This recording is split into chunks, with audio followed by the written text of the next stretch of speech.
ಬೆಟ್ಟದಂತ ಮನಸ್ಸು ಕರಗಿತು, ಬೆಂಕಿಯಂಥ ಕಣ್ಣು ನೆನೆಯಿತು.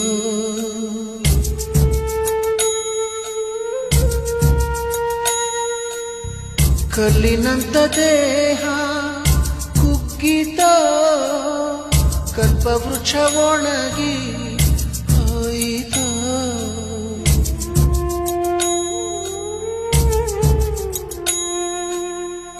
ಕಂದನೆ ಬಾಯೆಂದು ಕರೆಯೋರು ಇಲ್ಲ,